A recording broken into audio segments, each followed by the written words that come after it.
ఒకటేసారి రైతులు అమ్ముకోవడానికి ఇస్తాం.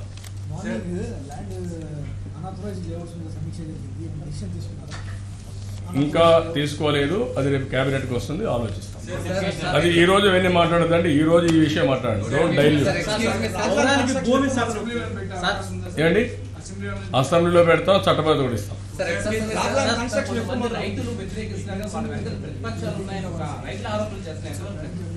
మీరే చూశారు కదా, ఎవరైతే అక్కడ రాజధాని వద్దన్న వాళ్ళు అక్కడ పోయి ముసలి కన్నీళ్ళు గారుస్తున్నారు. రాజధాని వద్దన్న వాళ్ళు అక్కడ పోయి ఇప్పుడు మీకు అన్యాయం జరిగిపోతుందంటే ఎవరి మీద ప్రేమ? వాళ్ళ మీద ప్రేమనా? కాదు, వీళ్ళ రాజకీయం పైన వీళ్ళకి ప్రేమ. కాబట్టి ఆ విషయాలు ప్రజలు కూడా ఆలోచించి వీళ్ళకి తగిన బుద్ధి చెప్పే పరిస్థితి. 1 minute. ఎంత అవుతుందో చెప్పలేమమ్మా నేను, ఎందుకంటే గవర్నమెంట్ ఆఫ్ ఇండియా ఏం చేస్తారో చూడాలి. మన నిధుల సమీకరణ జరగాలి, వరల్డ్ క్లాస్ ఇన్ఫ్రాస్ట్రక్చర్ రావాలి. ఇది ఒక వాణిజ్య రాజధానిగా ఉండాలి, వాణిజ్య కేంద్రంగా ఉండాలి, ఆదాయాన్ని పెంచే విధంగా ఉండాలి. అదే మాదిరిగా ఆంధ్రప్రదేశ్ రాష్ట్రానికి ఉపాధి అవకాశాలు కల్పించే కేంద్రంగా ఉండాలి. ఇవన్నీ కూడా రావాలి. ఇవన్నీ కూడా ఏ విధంగా అయితే నేను సైబరాబాద్, ఒకప్పుడు హైదరాబాద్ సికింద్రాబాద్ ఉండేది, సైబరాబాద్ మొత్తం నిర్మాణం చేశాం. అదే పందాలో మార్కెటింగ్ చేస్తాం, డెవలప్ చేస్తాం. రైతుల్లో ఒక డిమాండ్ కూడా వినిపిస్తుంది, కుటుంబానికి ఒక ప్రభుత్వ ఉద్యోగం కూడా ఇవ్వాలని. దాని మీద గవర్నమెంట్ ఉద్యోగాలు ఇవ్వలేవు, అందుకే సెల్ఫ్ ఎంప్లాయ్మెంట్ పెట్టాం, ఉపాధి అవకాశాలు కల్పిస్తున్నాం, వాళ్ళకి మళ్ళీ ట్రైనింగ్ ఇప్పిస్తున్నాం. ఇంకా ప్రైవేట్ కంపెనీస్ ఏది వస్తే వస్తాయో ఆ కంపెనీల్లో వీళ్ళకంతా ప్రత్యేకంగా శిక్షణ ఇచ్చి ప్రతి ఒక్క ఇంట్లో కూడా ఉద్యోగాలు వచ్చి చేస్తాం. 1 minute. Sir, as per the new act, whoever, whether it is government or private, if they are going to acquire land more than 5,000 acres, you are bound to conduct a social audit. That's number one. Second, unless until 80% of the people accept that proposal, a state government is not authorized even to notify the land. No, you are thoroughly mistaken. Land, వినండి. Land polling అది వర్తించదు. ఇది land acquisition పోతే మీరు చెప్పేది. Land acquisition పోతే వీళ్ళకి ఏమీ రాదు. అక్కడ 2.5 times మ్యాక్సిమం అంటే 2.5 times వస్తుంది. 2.5 times అంటే ఎకరాకు 6 లక్షలు ఉంటే 15 లక్షలు వస్తుంది. 8 లక్షలు రిజిస్ట్రేషన్ వాల్యూ ఉంటే 20 లక్షలు వస్తుంది. ఇది ల్యాండ్ పోలింగ్. ఎందుకంటే ల్యాండ్ అక్విజిషన్కి పోతే రైతులకు నష్టం వస్తుంది, ప్రభుత్వానికి అవసరమైతే ఎక్కువ తీసుకుంటే ప్రభుత్వానికి ఉపయోగపడుతుంది. కానీ నా ఉద్దేశం అది కాదు. ల్యాండ్ పోలింగ్ ద్వారా రైతులకు న్యాయం జరగాలన్న ఉద్దేశంతో ల్యాండ్ పోలింగ్తో పోతున్నాం, ల్యాండ్ అక్విజిషన్ పోవడం లేదు.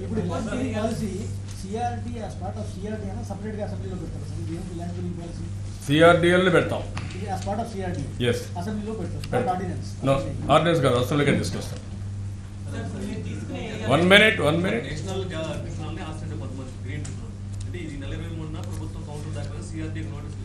సరే మరి ఇవన్నీ వాట్ ఐఎమ్ సేయింగ్ చాలా ఉంటాయి. ఇవన్నీ ఉరిక ఉంటావు, నువ్వు కూడా ఉంటావు కదా. వీలైతే ఒక రాయాలనుకుంటా, కాబట్టి ఒక పూలు దళాలను చూస్తావు. It is a nature. నీకు మంచి మనసు ఉంటే పూలు వేస్తావు, చెడ్డ మనసు ఉంటే ఒక రాయాలనుకుంటావు, ఇంకా రాత్రి అయితే ఇంకా గట్టి రాయేస్తావు. ఇది మామూలే కదా, ఎవరు చూడనప్పుడైతే. వీలైనంత తొందరలో రేపు ఉదయం నుంచే యాక్టివిటీ స్టార్ట్ అవుతుంది. రేపు ఉదయం నుంచే స్టార్ట్ చేస్తాం.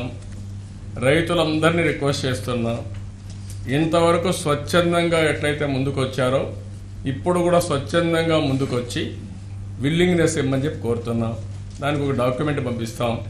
అవి ఇస్తానే వాళ్ళకు ఆథరైజ్ సర్టిఫికెట్ ఇస్తాం. ఏది చట్టబద్ధంగా ఒక సర్టిఫికెట్, ఒక లెటర్ ఇస్తాం, అక్నాలెడ్జ్మెంట్.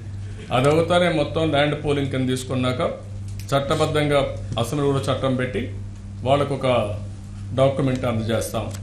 డాక్యుమెంట్ ఇచ్చిన 3 ఏళ్లలో డెవలప్మెంట్ పూర్తి చేస్తాం.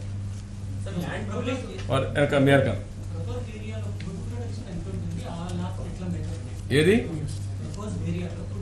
ఫుడ్ ప్రొడక్షన్ కంటే కూడా మీరు అక్కడ నీళ్లుంటే కూడా ఉపయోగించుకోవచ్చు. 1 ఎకరా నీళ్లు 2 ఎకరాలకు ఉపయోగపడతాయి. అది రాష్ట్రంలో జనరల్గా మనం గుర్తుపెట్టుకోవాల్సింది, రాజధాని ఉండేది సెంట్రల్ ప్లేస్లో వస్తే తప్ప అడవుల్లో రావు. అది వితండవాదం కొంతమంది చేస్తూ ఉంటారు. రాష్ట్రంలో ఎక్కడైనా సరే మన రాష్ట్రంలో మీరు గుర్తుపెట్టుకోవాల్సింది, వాటర్ కన్జర్వేషన్ నేను తీసుకునే మెజర్స్ వల్ల పెద్ద ఎత్తున ఫుడ్ ప్రొడక్షన్ పెరుగుతుంది, ఫుడ్ ప్రొడక్షన్ తగ్గదు.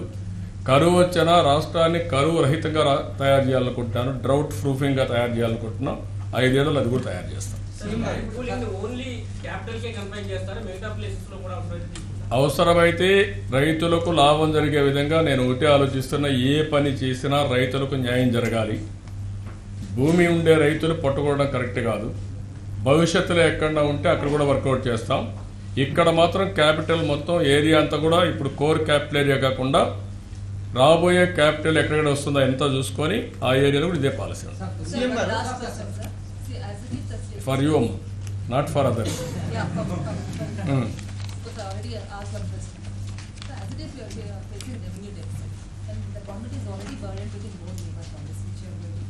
And now this land pooling policy, you developed, I mean, you announced had some packages. So by when you, I mean, are you confident of mobilizing all these systems? ఇబ్బందులు చాలా ఉన్నాయి. మీరు చెప్పినట్టు నాకు ఇది world class infrastructure తయారు చేయాలి. ఒక విధంగా చెప్పాలంటే రాజధాని కొత్తగా కట్టుకోవడం బాధ. రెండవది రాజధాని కట్టడం ఒక అవకాశం. రాజధాని కట్టుకునే అవకాశం తెలుగు వారికి రావడం ఒక అవకాశంగా భావించాలి, అదృష్టంగా భావించాలి. ఎందుకంటే ఒక వరల్డ్ క్లాస్ సిటీని నిర్మాణం చేయొచ్చు. నిర్మాణం చేస్తే ప్రపంచం మొత్తం, ఇండియాలో మొన్న కూడా ఆస్ట్రేలియాకి పోతే ఆ రోజు మన ప్రధానమంత్రి మాకు కొన్ని సిటీస్ ఉన్నాయి, హైదరాబాద్ సైబరాబాద్ ఉంది, టెక్నాలజీ సెంటర్ మీరు రమ్మన్నాడు. 2005లో మన్మోహన్ సింగ్ ఢిల్లీ మన అమెరికాకు పోతే మాకు హైదరాబాద్ లాంటి సిటీలు ఉన్నాయి, మీరు రండి అని చెప్పి పిలిచాడు. అలాంటిది కూడా నిర్మాణం నేనే చేశాను, వీళ్ళు ఎవరు చేయలేదు. ఇప్పుడు ఎవరైనా చేస్తే మళ్ళీ చూద్దాం. ఇప్పుడు నాకు ఏంటంటే ఒక కష్టం ఉంది, ఇబ్బందులు ఉన్నాయి. ల్యాండ్ పోలింగ్లో కొంత ల్యాండ్ వస్తుంది, ఇన్ఫ్రాస్ట్రక్చర్కు చాలా పెద్ద ఎత్తున మొబిలైజ్ చేయాల్సి వస్తుంది. అన్ని under ground drainage, under ground water, అదే మరిగా మీకు మెయిన్గా కేబుల్స్ పెట్టి మన పవర్ కానీ, అదే మరి కమ్యూనికేషన్కి అండర్ గ్రౌండ్ కేబుల్ సిస్టమ్ తీసుకురావడం, ఇవన్నీ చాలా ఉన్నాయి. సర్వీస్ డక్ట్స్ అన్నీ క్రియేట్ చేయాలి. అదే మరి మళ్ళా ప్లాంటేషను, ల్యాండ్స్కేపింగ్ ఇవన్నీ కూడా చేయాల్సిన అవసరం ఉంది. ఇబ్బందులు ఉన్నాయి. నాకు అనిపిస్తుంది భగవంతుడు నిండు మనసుతో ఆశీర్వదిస్తున్నాడు ప్రతి ఒక్క దాంట్లో. లేకపోతే ఎవరూ ఊహించలేదు మీరు. నేను గట్టిగా పనిచేసిన దానివల్ల ఆ రోజు నేను సీఎం అయిన మొదటి రోజునే ఈ ఎర్రచందనం దొంగలు పట్టుకోవాలనుకున్నాను. ఆ నుంచి స్టార్ట్ చేశాను. మొన్న 850 కోట్లు వచ్చింది. ఇప్పుడు మిగిలిన కూడా వేస్తే ఇంకా ఒక 800 కోట్లు 2000 కోట్లు వచ్చే అవకాశం ఉంది. కాబట్టి ఇవన్నీ చేసుకుంటా పోతే ప్రజల కోసం ఆటోమేటిక్గా వనరులు వస్తూ ఉంటాయి. దీన్ని సమీకరించి ముందుకు పోతాం.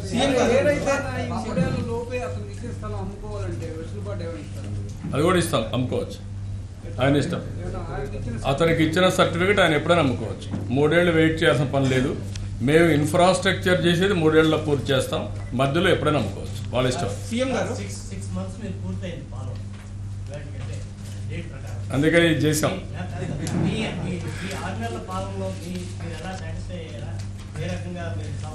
నేను కష్టపడ్డాను, శ్రమ చేశాను. నిద్రపోయే సమయం తప్ప మిగిలిన సమయం అంతా ప్రజల కోసమే కష్టపడ్డాను. నేను ఆ సమయం అంతా ప్రజల సమయంగా నేను భావిస్తున్నాను. అన్ని విధాలా ప్రయత్నం చేశాను. అందుకే ఈరోజు కూడా ప్రజాస్వామ్యంలో ప్రజలే ముందు ఉండాలి అనే ఉద్దేశంతోనే సాయంత్రం నాకు మళ్ళీ మీరు సాయంత్రం 4:30కంతా కూడా ఈశ్వరన్ వస్తున్నాడు, సింగపూర్ మినిస్టర్ వస్తున్నాడు. నేను లాస్ట్ టైము సింగపూర్కి పోయినప్పుడు నేను వాళ్ళు రిక్వెస్ట్ చేశాను, మీకు ఒక రెప్యుటేషన్ ఉంది, ప్రపంచం మొత్తం గుర్తింపు ఉంది, గౌరవం ఉంది, ట్రాన్స్పరెన్సీకి మారు పేరు సింగపూర్. ఒక పద్ధతి ప్రకారం డెవలప్ చేశారు. ఒక ఫిషర్మెన్ గ్రామాన్ని ఒక ఇంటర్నేషనల్ కంట్రీగా, సిటీగా డెవలప్ చేశారు. మీరు సహకరించమన్నాను. నాకు ఒక క్రెడిబిలిటీ ఉంది. నేను ముఖ్యమంత్రిగా ఉన్నప్పుడు కూడా వాళ్ళు నాకు బాగా సహకరించారు. అపోజిషన్లో ఉన్న గౌరవించారు. ఎందుకు గౌరవించారంటే నేను కూడా ఒక పద్ధతి ప్రకారం పనిచేస్తానన్న ఉద్దేశంతో గౌరవించారు. వాళ్ళని అడిగింది 6 నెలల లోపల, అంటే 8కి 6 నెలలు అవుతుంది, మీరు రండి, నాకు మాస్టర్ ప్లాన్ తయారు చేయించండి, మీ కంపెనీస్ కూడా రమ్మనండి, పెట్టుబడులు పెట్టండి అని చెప్పి రిక్వెస్ట్ చేశాను. వాళ్ళు క్యాబినెట్ కూడా డిస్కస్ చేసుకున్నారు. మీరు మొన్న కూడా అడిగారు, మీరు సింగపూర్ పోయారు, జపాన్కి పోతున్నారు, ఏం చేశాను. వాళ్ళు క్యాబినెట్ కూడా డిస్కస్ చేసుకున్నారు. మీరు మొన్న కూడా అడిగారు, మీరు సింగపూర్ పోయారు, జపాన్కి పోతున్నారు, ఏం తెచ్చారని. ఇది వచ్చిన బెనిఫిట్ అనమాట. వాళ్ళు ఈరోజు మాట్లాడుకొని వచ్చారు, డిస్కస్ చేస్తున్నాం. సాయంత్రం ఒక ఎంఓయూ చేసుకునే అవకాశం ఉంటుంది. 100 రోజుల్లో 24x7 కరెంట్ ఇక్కడనే మనందరం కూడా సంతకాలు పెట్టాం. కన్సర్న్ మినిస్టర్ వచ్చి 6 నెలల్లో సింగపూర్ మంత్రి వచ్చి MOU చేస్తున్నారు నూతన రాజధానిని నిర్మాణం చేయడం కోసం. That is our achievement. కాబట్టి ఇంక నేను దానికంటే ఎక్కువ మాట్లాడక్కల మీరు రాసుకోండి. చూద్దాం, వాళ్ళంతా కూడా కన్స్ట్రక్షన్ కూడా కొన్ని కంపెనీలు వాళ్ళకు ఉన్నాయి. అన్ని ఏ విధంగా చేయాలనో వరల్డ్ క్లాస్ సిటీ నిర్మాణం చేయడం కోసం ప్రపంచంలో చాలా కంపెనీలు ముందుకు వస్తాయి. అన్ని కూడా వర్కౌట్ చేస్తాం 1 by 1. ముందు మాస్టర్ ప్లాన్ తయారైతే డీటెయిల్గా ఏం చేయాలి ఇప్పుడు డిస్కస్ చేస్తే, ఇప్పుడు వస్తారు, వచ్చిన తర్వాత డిస్కస్ చేసి మిమ్మల్ని కూడా తెలుస్తుంది. 1 minute. మాస్టర్ ప్లాన్ బాధ్యత ప్రైవేట్ కన్సల్టెన్సీస్ ఇస్తున్నారా లేదంటే సింగపూర్ గవర్నమెంట్ ఏజెన్సీ తీసుకోమన్నాం. సాయంత్రం మాట్లాడినాక అన్ని డీటెయిల్స్ నేను మీకు చెప్తాను. చాలా తొందరపడిపోతున్నారు, మాకంటే ఉత్సాహంగా ఉన్నారు. ప్రభుత్వం నుంచి మీకు ఎలాంటి సహకారం అందింది భావిస్తున్నారు? కొన్ని విషయాలు సహకరించారు. ఇప్పుడు ఉదాహరణ పోలవరం ప్రాజెక్టు ఆ రోజు కేంద్ర ప్రభుత్వం అనుకోకపోతే పోలవరం ప్రాజెక్టు విషయంలో మీరు ఒకసారి చూస్తే ఏదైతే ఇప్పుడు తీసుకున్న 8 మండలాలు రాకుండా పోతే చాలా ఇబ్బంది ఉండేది. ప్రధానమంత్రి క్యాబినెట్ పెట్టుకొని నెక్స్ట్ డే 3 రోజుల్లో పార్లమెంట్ని పిలవాల్సింది పోయి పార్లమెంట్ పిలిస్తే ఆర్డినెన్స్ రాదు కాబట్టి మనకు ఆ రోజే 2వ తారీఖున జూన్ 2వ తారీఖున రాష్ట్రం 2గా విభజించబడుతుంది. నోటిఫికేషన్ వస్తుంది. నోటిఫికేషన్ వచ్చిన తర్వాత మళ్ళీ రాష్ట్రాలకు పంపించాలి క్లియరెన్స్ కావాలంటే. అందుకనే ఆర్డినెన్స్ ఇచ్చి President of India ordinance accept చేసిన తర్వాత మళ్ళీ ఒక క్యాబినెట్ మీటింగ్ పెట్టుకొని తర్వాత పార్లమెంట్ సమన్ చేశారు. That is the biggest achievement they have done. అదే మాదిరిగా నిన్న మొన్న దానికి ఒక స్పెషల్ అథారిటీ చైర్మన్ కూడా పోలవరం స్పెషల్ అథారిటీకి చైర్మన్గా దినేష్ని వేశారు.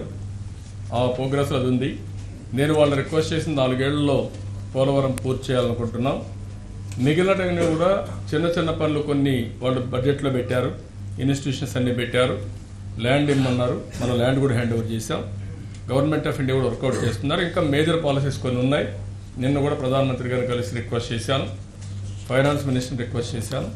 ఇంకా మిగిలిన మంత్రులతో కూడా మాట్లాడుతున్నాం. తొందరలోనే ఇవన్నీ అవుతాయని ఆశాభావం. పోలవరం అడ్మినిస్ట్రేషన్ వచ్చిందా సార్? పోలవరం మండలాల్లో అడ్మినిస్ట్రేషన్ ప్రాబ్లమ్స్ కూడా ఇంకా ఉన్నాయి. అడ్మినిస్ట్రేషన్ ప్రాబ్లమ్స్ ఏ లేదు. పోలవరం మండలానికి అడ్మినిస్ట్రేషన్ ప్రాబ్లమ్స్ అవన్నీ ఇస్తాం. ఏం కావాలో అవన్నీ హెల్ప్ చేస్తాం. I will do it. Divide చేస్తున్నాం కోర్ సిటీ అని. ఆ తర్వాత ఈ క్యాపిటల్ సిటీ డివైడ్ చేస్తున్నాం. ఒకటి కోర్ సిటీ ఉంటుంది, అడ్మినిస్ట్రేటివ్ క్యాపిటల్, దాని చుట్టూ ఇంకోటి. నేను ముందుగానే చెప్పాను, దయచేసి ఇప్పుడు డోంట్ డీవియేట్.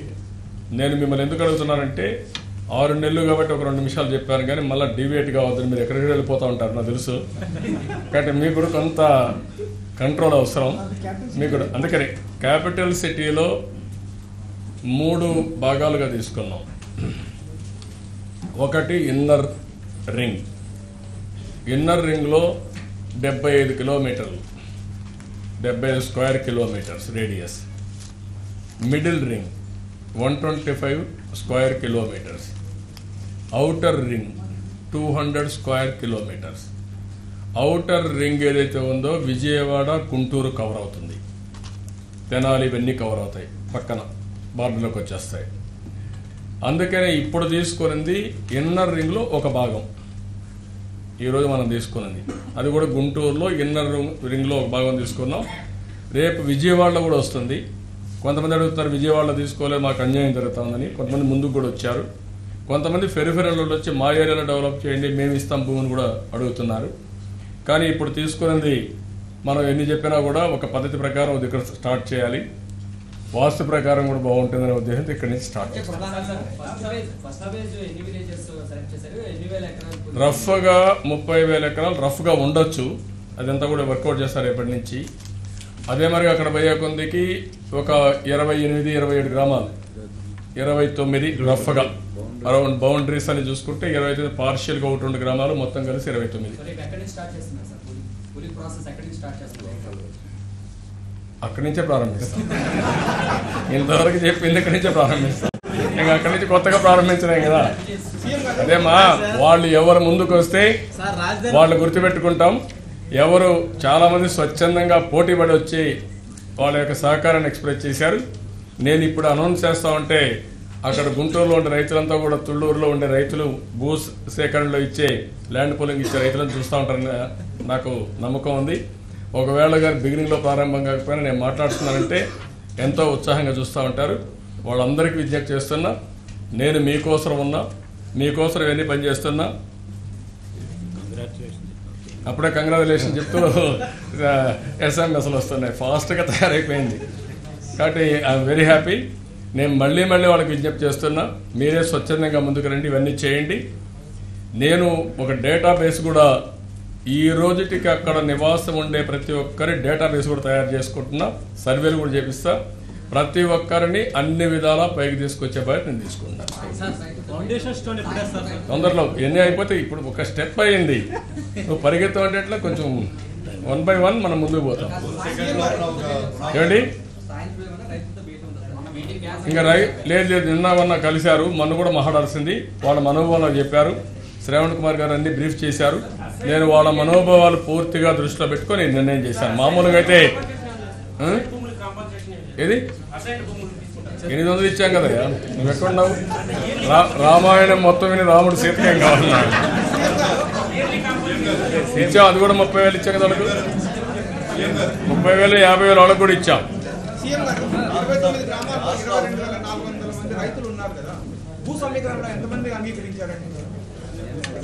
ఈ రోజు నుంచి మీకు తెలుస్తుంది, మెజారిటీ అంగీకరించారు. ఇప్పుడు నేను మొత్తం అంగీకరిస్తాను అనుకుంటున్నాను. దానికి మీకు ఇబ్బంది ఉండకూడదు. నేను ఇచ్చా మీకు కాదు, దానికి ఇబ్బంది ఉండకూడదు అండి, మీకు కాదు ఇబ్బంది.